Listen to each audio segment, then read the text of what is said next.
గుంటూరు నగరపాలక సంస్థలో మేయర్ ఎన్నికలు ముగిశాయి.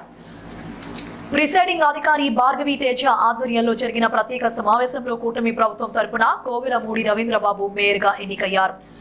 ప్రిసైడింగ్ అధికారి భార్గవ్ తేజ నూతన మేయర్ రవీంద్రబాబుతో ప్రమాణ స్వీకారం చేయించారు.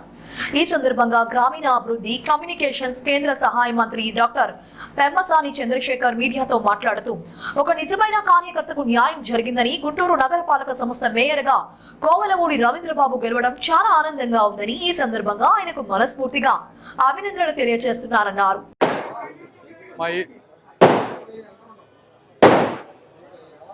మా పాత్రికేయులందరికీ ధన్యవాదాలు. ఈరోజు గుంటూరు మేయర్ పీఠం కూటమి అభ్యర్థిగా నిలబడినటువంటి శ్రీ కోవెలమూడి రవీంద్ర గారు నాని గారు గెలవటం మా అందరికీ చాలా ఆనందంగాను గర్వంగాను ఉంది.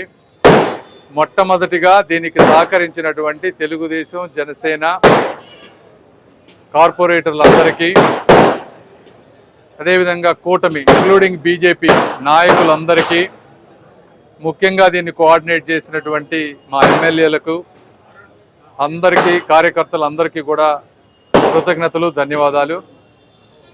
రెండో విషయం, గత 20 సంవత్సరాలుగా నాని గారు తెలుగుదేశం పార్టీ కోసం అంకిత భావంతో సొంత డబ్బు ఖర్చు పెట్టుకొని ప్రతిసారి తన సీటుని త్యాగం చేస్తూ ముందుకు వెళ్ళారు.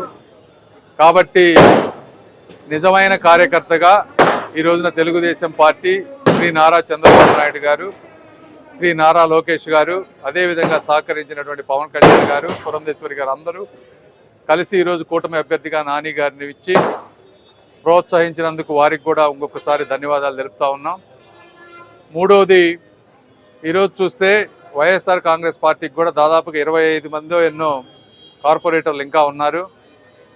మేము మిగిలిన ప్రాంతాల మాదిరిగా కాకుండా ఒక బలమైన ప్రతిపక్షం ఉండాలి అనే విధంగా, అదేవిధంగా అభివృద్ధిలో ముందుకు వెళ్తూ చేసేటువంటి చాలా అభివృద్ధి కార్యక్రమాలు ఉన్నాయి. వీటన్నిటికీ ఎంపీ దగ్గర నుంచి కార్పొరేటర్ వరకు అందరూ ఒకళ్ళు ఉంటే ఈజీగా ఉంటుంది. మేయర్ గారు అందరూ కోఆర్డినేట్ చేసుకొని వర్క్స్ ఫాస్ట్గా అవ్వటానికి ఆ ఉద్దేశంతో చేసినటువంటి మార్పే ఈ మేయర్ మార్పు. కాబట్టి అప్పటికి కూడా బలమైన ప్రతిపక్షం ఉంటుంది. ప్రతిపక్షం వాళ్ళు సమస్యల మీద పోరాడండి. తప్పనిసరిగా మేము కూడా వాటిని పాజిటివ్గా తీసుకొని సమస్యలన్నీ పరిష్కరిస్తాం. తర్వాత నాలుగోది, ఈ విధమైనటువంటి మార్పులు చేయటానికి అందరికి కూడా ఇబ్బంది పడేటువంటి పరిస్థితి. మేము కూడా శ్రీ నారా చంద్రబాబు నాయుడు గారి దృష్టికి తీసుకువెళ్తాం. ఎప్పుడైతే ఈ ఎలక్షన్స్ అయిపోతే ఎంపీ, ఎమ్మెల్యేలతో పాటు ఇవి కూడా కార్పొరేషన్లు, పంచాయతీలు కనుక అవ్వగలిగితే ఇవన్నీ తలనొప్పి ఉండదు ఎవరికి కూడా. అందరూ ఒక సిస్టమేటిక్గా, ఇప్పుడు ఎందుకంటే దాదాపు సంవత్సరం అయిపోయింది ఇవన్నీ మారేటప్పటికే, అది ఇంత ప్రయత్నం చేస్తే 1 సంవత్సరం పట్టింది.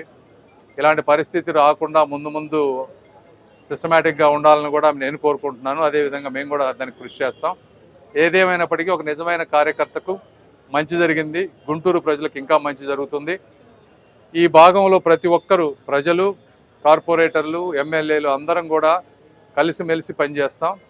ఒకరికి ఒకరు ఇచ్చుకోవాల్సిన రెస్పెక్ట్ కంపల్సరీగా ఉండాలి. అవన్నీ ఎవరిది అయినా కూడా, ఏ పదవైనా కూడా ఒక వ్యక్తిగతం కన్నా కూడా రాష్ట్ర ప్రయోజనాల దృష్ట్యా మనల్ని గెలిపించినటువంటి ఈ తెలుగుదేశం పార్టీ, జనసేన పార్టీల పట్ల కృతజ్ఞత కూడా ఉండాలని కోరుకుంటూ, దానికి అందరూ సహకరిస్తారని ఆశిస్తూ మరొకసారి అందరికీ ధన్యవాదాలు తెలుపుకుంటూ నాని గారికి గుంటూరు ప్రజల తరఫున శుభాకాంక్షలు తెలుపుతా ఉన్నాను. Thank you. మాట్లాడండి.